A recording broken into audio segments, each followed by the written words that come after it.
now that we've verified our zero, we've got a really good zero on this rifle, we're going to go ahead and set the zero stop and slip the scales so that we're back at zero. Right now my scale is reading 3.7 mils. I want to have that at zero so that as I dial up and down, I know where to return. The same thing with my windage. So first step, we're going to push the lock down, and because it's toolless, all we have to do is grab the knurled portion. As we come to the end of the threads, we want to make sure that this rubber washer, which seals out dirt and grit from our turret, stays in place. We go ahead and lift that scale completely off the turret. And then inside of our accessories bag, we're going to have a small Allen key as well as our throw lever.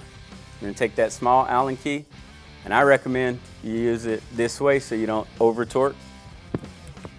And we're going to loosen, just loosen these three small Allen screws at the top of the collet.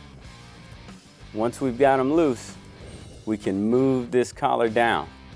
Now, there's a small tab here and a small tab back here on the brass portion of this turret, and we're going to bring this tab all the way around. Now, if we put it in contact, that'll be as far as we can move that turret down. I like to give myself between 3/10 and a half mil. So I'm just going to rotate it back towards myself just a little bit. And it's a very easy process. So if you decide that you want to have a little bit more range in case of adjustment down, in case you're firing, really close, it's really important if you got a 200-yard zero. So if you're inside of that, you can dial down a bit. But it's such a simple process that if you don't like where you're at, you can quickly reset it. Now I'm going to take my scale again on my turret. I'm going to find zero.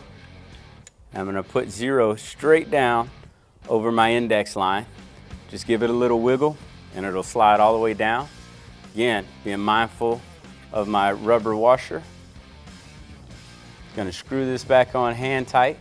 Now our elevation turret, really simple to do on the 5-25. It's got a really simple turret lock. So once we lock it in there, we know it's not going to rotate. Now, when we work on our windage, slightly different in that with the windage, we have to hold it tight. Now, again, great tactile feel. So if you do feel it moving at all, count how many clicks it moves and put it back, because the last thing you want to do is set your zero up and you're not really zeroed. So I use the rim of a cartridge just to loosen this up. And then I'm just going to spin it with my finger. Really careful. Now the washer on this was slightly different. It's actually recessed into the turret scale. So when you pull it off, just make sure it's there. Do a quick visual inspection. We're going to rotate this around, find that zero, place it on our index line, and again, hold it really, really tight. Use the rim of our cartridge, tighten it down. I like to hold for my wind and dial elevation, so I'm going to put my cover on. Now I can install my throw lever. Pretty much ready for anything.